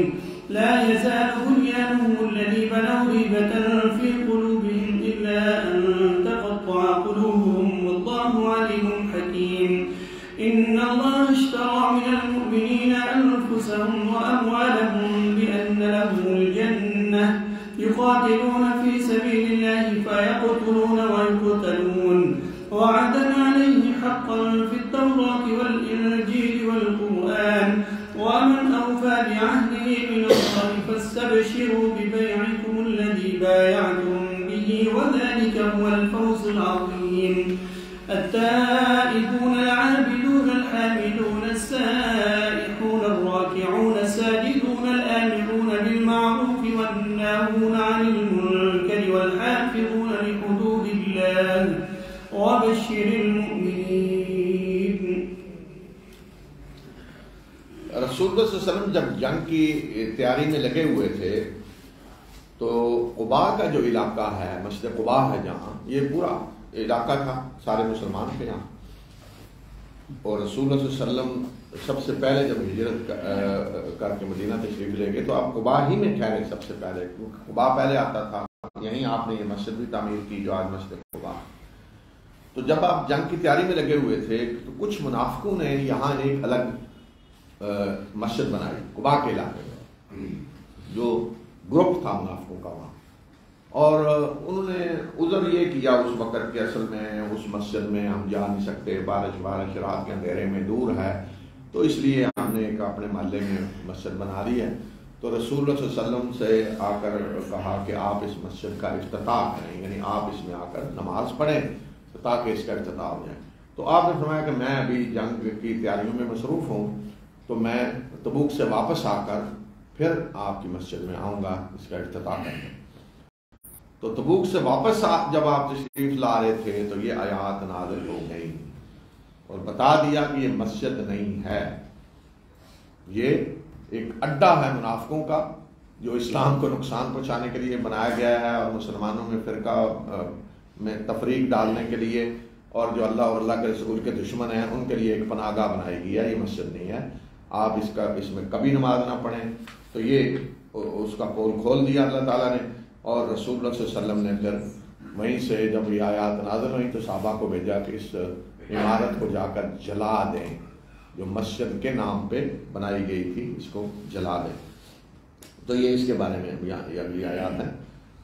اور وہ لوگ بھی ہیں جنہوں نے ایک مسجد بنائی، یعنی ایسے منافق بھی ہیں کہ کارنامے ان کے بیان ہو رہے ہیں سب کے، اور وہ بھی ہیں جنہوں نے ایک مسجد بنائی مسلمانوں کو اسلام کو نقصان پہنچانے کے لیے اور کفر کرنے کے لیے اور مومنوں میں تفریق ڈالنے کے لیے، اور جو پہلے سے اللہ اور اس کے رسول کے خلاف برسر پیکار تھے ان کی ایک پناہ گاہ بنانے کے لیے، اور آج یہ قسمیں کھا رہے ہیں کہ ہمارا ارادہ تو صرف اور صرف بھلائی کا تھا۔ اللہ گواہی دیتا ہے کہ یہ جھوٹے ہیں۔ یہ فرمایا کہ یہ مسجد نہیں ہے، یہ اسلام کو نقصان پہنچانے کے لیے ایک عمارت اڈا بنایا گیا ہے، کفر کرنے کے لیے، مسلمانوں میں مومنوں میں تفریق پیدا کرنے کے لیے، اور ایک پناہ گاہ ہے ان کی جو اللہ اور اللہ کے رسول کے خلاف لڑ رہے ہیں پہلے سے منافق، اور اب یہ قسمیں کھاتے ہیں کہ ہمارا ارادہ صرف بھلائی کا تھا۔ نہیں، اللہ گواہی دیتا ہے کہ یہ جھوٹے ہیں، یہ مسجد نہیں ہے۔ یہ آپ کبھی بھی اس عمارت میں کھڑے نہ ہوں، یہ نہیں کہا مسجد میں نہ کھڑے، لا تقم فیہ ابدا، اس عمارت میں کبھی کھڑے نہ ہوں، یعنی جا کر نماز نہ پڑھیں، افتتاح نہ کریں اس کا۔ بے شک وہ مسجد جو اول روز سے، بے شک وہ مسجد جس کی بنیاد اول روز سے تقوی پہ رکھی گئی ہے، وہ زیادہ حقدار ہے کہ آپ اس میں کھڑے ہوں۔ اس میں ایسے لوگ ہیں کہ جو پاک ہونا چاہتے ہیں، بے شک اللہ پاک ہونے والوں کو پسند کرتا ہے۔ مسجد قباء، مسجد اسس علی التقویٰ، وہ مسجد اسی تقوی کے پہ بنیاد رکھے گی، یعنی قباء اول روز۔ یہ جو ہے عمارت، اس کی بنیاد تقوی پہ نہیں ہے، اس کی بنیاد کفر پہ ہے۔ نیت یہ ہے کہ اسلام کو نقصان پہنچایا جائے، ایک اڈا بنے منافقوں کے لیے، تو یہ اور مسجد قباء کی بنیاد تقوی پہ ہے۔ فرمایا وہ حقدار ہے، اس میں آپ کھڑے ہوں، اس میں لوگ ہیں جو پاک ہونا چاہتے ہیں اور اللہ پاک ہونے والوں کو پسند کرتا ہے۔ تو پھر ایک مثال دے کے سمجھایا کہ وہ عمارت جو تقوی پہ قائم ہوتی ہے وہ کیا ہے، اور وہ عمارت کہ جو اس طرح کی شرارت کے طور پر قائم کی جاتی ہے اس کا حال کیا ہو۔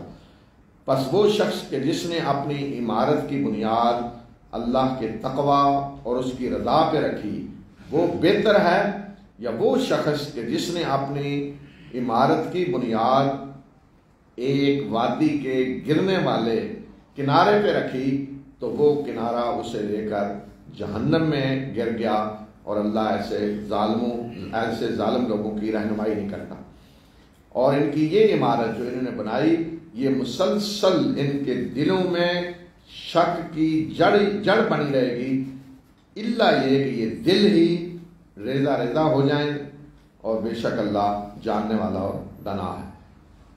تو یہ فرمایا کہ ایک وہ عمارت جس نے اپنی عمارت کی بنیاد اللہ کی رضا اور تقوی پہ رکھی ہے، وہ بہتر ہے کہ جس نے عمارت کی بنیاد رکھی ہے وادی کسی کے ایسے کنارے پہ جو گرنے والا ہے۔ یہ مثال دی کہ جہاں آپ دیکھتے ہیں سیلاب آتا ہے نا، عموماً کسی وادی میں سیلاب آتا ہے تو بارشوں کا پانی، تو کنارہ جو ہوتا ہے اس کو نیچے سے پانی کاٹ دیتا ہے، ایسے اوپر جگہ ہوتی ہے آگے بڑی ہوئی کنارہ، نیچے سے پانی نے اس کو ختم کر دیا، اس کی بنیاد نہیں ہے نیچے، تو اب اس پہ جو عمارت بنے گی تو نیچے تو بنیاد ہی نہیں ہے، وہ گرے گا تو نیچے سیلاب میں بہہ جائے گا۔ تو فرمایا کہ یہ عمارت جو بنی ہے گویا کہ یہ وادی کے ایسے کنارے پہ ہے جو جہنم میں گرانے والا ہے، تو وہ گرے گا ساتھ ہی نہیں جہنم میں لے جائے گا۔ تو یہ فرمایا جو اس طرح کی عمارت ہوتی ہے وہ اس چیز پہ بنتی ہے، جہنم کے کنارے پہ ہے، اور وہ گرے گی اور انہیں جہنم میں لے جائے گی۔ اور اب فرمایا کہ جو حرکت انہوں نے کی ہے، جو عمارت انہوں نے بنائی ہے، اب یہ ایک جڑ بن جائے گی نفاق کی ان کے دلوں میں، وہ نہیں ختم ہوگی، الا یہ کہ دل ٹکڑے ٹکڑے ہو جائیں.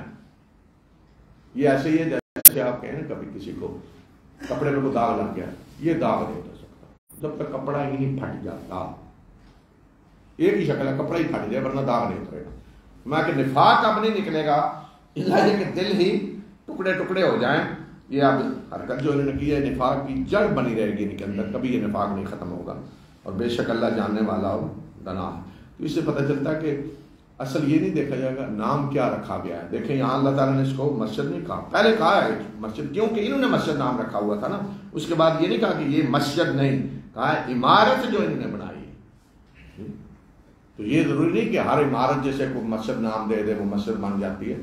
بعض مسجدیں صرف تفرقہ بندی کے لیے، فرق ایک مسجد ہے اس کے ساتھ مسجد بنا دیں، یہ بھی مسلمانوں کی مسجد ہے، اس میں نماز پڑھنا ہے. جی وہ فرقے کی الگ ایک مسجد بنانی، مسلمانوں کو فرقہ پرستی کے لیے، انہیں تقسیم کرنے کے لیے، فرقوں میں بانٹنے کے لیے ایک گلی میں 2 مسجدیں بنی ہوئی ہیں. یہ بھی مسلمانوں کے ہے، مسلمانوں تو فرق کیا ہے پھر؟ جب ایک مسجد پہلے موجود ہے تو اسی میں نماز پڑھ لیں بھائی. نہیں ہم نے الگ بنانی ہے، تیسرا آئے گا وہ اپنی الگ بنائے گا جو. تو اس کا مطلب وہ اس لیے نہیں کہ اللہ کی بندگی کے لیے وہ تفریق کے لیے بعض دفعہ بنائی جاتی ہے. بے شک اللہ نے مومنوں سے ان کی جانیں اور ان کے مال خرید لیے ہیں، اس کے بدلے میں کہ ان کے لیے جنت ہے. وہ جنگ کرتے ہیں اللہ کے راستے میں، وہ قتل کرتے ہیں اور انہیں بھی قتل کیا جاتا ہے. کہ یہ اللہ کے ذمہ پکا وعدہ ہے، تورات میں بھی اور انجیل میں بھی اور قرآن میں بھی. اور اللہ سے زیادہ کون اپنے وعدے کو پورا کرنے والا ہے. پس اے مومنو خوشی مناؤ اس تجارت پہ، اس سودے پہ جو تم نے اللہ سے کیا ہے، یہ ہے عظیم کامیابی. تو فرمایا کہ اللہ نے مومنوں سے ان کی جان مال خرید لیا ہے. کس کے بدلے میں؟ جنت کے بدلے میں. جنت دے کر اللہ نے مال جانے سب خرید لیے ہیں کہ میری طرف سے جنت ہے. سودا کیا ہوتا ہے کہ آپ کو چیز دیتے ہیں اور لیتے ہیں. تو فرمایا کہ اللہ نے کیا لیا ہے مومنوں سے؟ جان و مال مجھے دے دو میں تمہیں جنت دیتا ہوں. تو لہذا اب اس معاہدے کا نتیجہ کیا ہے کہ مومن اللہ کے راستے میں لڑتے ہیں، قتل کرتے ہیں اور قتل ہوتے ہیں. یہ اللہ کا پکا وعدہ ہے پہلی کتابوں میں، تورات میں بھی، انجیل میں بھی، قرآن میں بھی. اور کون ہے جو اللہ سے بڑا وعدے کو پورا کرنے والا ہو؟ اس لیے مومنوں کا جو اللہ سے تم نے سودا کیا ہے اس پہ خوشیاں مناؤ. تو یہ دیکھیں نا، یہ جہاد جو ہے نا، جنگ، یہ کوئی بندے مار سکیم نہیں ہے. یاد رکھیں جو آج تصور بگاڑ دیا گیا جہاد کا، کافر مارنے ہیں، بندے مارنے ہیں. یہ اللہ کی رحمت دیکھیں ہر ایک کے لیے کیسی، اللہ کے بندے ہیں سارے. تو اللہ نے اس لیے یہ نہیں جہاد کا حکم دیا کہ اللہ کے بندوں کو مارو، بے شک وہ کافر ہوں. جہاد جو ہے وہ انسانوں کو جو اللہ کی بندگی کرنا چاہتے ہیں ان کو بندگی کی آزادی دلوانے کے لیے. اگر جہاد نہ ہو تو اللہ کی بندگی کی اجازت نہیں ہوگی. یا اللہ نے دیکھیں لوگوں کو امتحان کے لیے پیدا کیا ہے، امتحان کے لیے پیدا کی ہے، آزادی دی ہے کہ اپنی مرضی سے جو دین اختیار کرنا چاہتا ہے کرے، جو راستہ اختیار کرنا چاہتا ہے کرے. اگر آزادی نہ ہو تو یہ امتحان نہیں ہو سکتا. تو جہاد اس مقصد کے لیے ہے کہ یہ آزادی قائم رہنی چاہیے. جو آ کر اس آزادی کو ختم کرنا چاہتے ہیں، جو جبر کرنا چاہتے ہیں، جو کہتے ہیں ہم لوگوں کو ان کی مرضی کے مطابق کوئی راستہ اختیار نہیں کرنے دیں گے، ہم فیصلہ کریں گے کہ انہوں نے کون سا دین اختیار کرنا ہے اور کیا، ہم جبر کریں گے، تو ان کو راستے سے ہٹانا ضروری ہے. وہ ظلم کر رہے ہوتے ہیں لوگوں پہ. تو اگر جہاد نہ ہو تو ایسے ظالم جو ہیں وہ لوگوں کو آزادی نہیں دیں گے، جبر کریں گے ان پہ، ظلم کریں گے ان پہ، جیسے تاریخ میں ہوتا رہا. تو اس لیے مومنوں کی یہ ڈیوٹی ہے کہ وہ اس آزادی کے لیے جنگ لڑیں.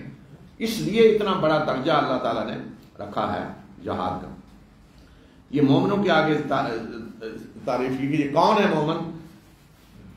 بار بار اللہ کی طرف پلٹنے والے، التائبون. تائب کا معنی ہم کہتے ہیں توبہ کا، اصل معنی یہ پلٹنے والا، اللہ کی طرف پلٹنے والا. دیکھیں اللہ نے میرٹ یہ نہیں رکھا کہ مومن وہ ہیں جن سے کوئی گناہ نہ ہو، یہ نہیں کہا. توبہ کرنے والے، گناہ ہوں معافی مانگنے والے، پلٹنے والے اللہ کی طرف، اللہ کی طرف پلٹنے والے، اللہ کی عبادت بجا لانے والے، اللہ کی حمد و ثنا کے گن گانے والے، اللہ کے لیے زمین میں سیاحت کرنے والے یعنی جہاد کرنے والے، رکوع و سجود کرنے والے، معروف کا حکم دینے والے، برائیوں سے روکنے والے، اللہ کی حدود کی حفاظت کرنے والے، یہ ہیں مومن۔ اور ایسے مومنوں کو خوشخبری دے دے، وبشر المؤمنین، اے نبی صلی اللہ علیہ وسلم ایسے مومنوں کو خوشخبری دے دے۔ فرمایا یہ ہے شان مومنوں کی، یہ ہے صفات مومنوں کی۔ گویا کہ پیچھے جو کہا کہ اللہ نے مومنوں سے ان کے جان و مال کے جنت کے بدلے جان و مال خرید لیا، فرمایا اس شان کے یہ مومن ہیں، یہ ہیں صفات مومنوں کی۔ صرف یہ نہیں کہ وہ جہاد ہی کر رہے ہیں، یہ صفات بھی ہیں ساری ان کے اندر۔ اور دیکھیں نا، اگر جہاد کے ساتھ یہ صفات نہ ہو، یہ کردار نہ ہو، تو پھر کیا ہوتا ہے؟ پھر لوگ جو جہاد کے نام پہ فساد پھیلانا شروع کرتے ہیں، بندے مار سکیم شروع ہو جاتی ہے۔ اپنا کوئی کردار نہیں تو وہ تو پھر بندے ہی ماریں گے نا جا کر۔ تو اس لیے جہاد کے ساتھ ہونا کہ یہ صفات ہیں مومنوں کی، جن کے لیے پھر زمین کا نظام رحمت بن جاتا ہے لوگوں کے لیے، وہ خود لوگوں کے لیے رحمت بن جاتے ہیں۔ وہ پوری سرزمین جس میں ان کی حکومت قائم ہوتی ہے، وہ لوگوں کے لیے رحمت بن جاتی ہے۔ تو یہ ہے مومن اس شان کے، اور یہ ہے مومن حقیقت میں جہاد کرنے والے۔ تو اگلی آیات انشاءاللہ کل پڑھیں گے۔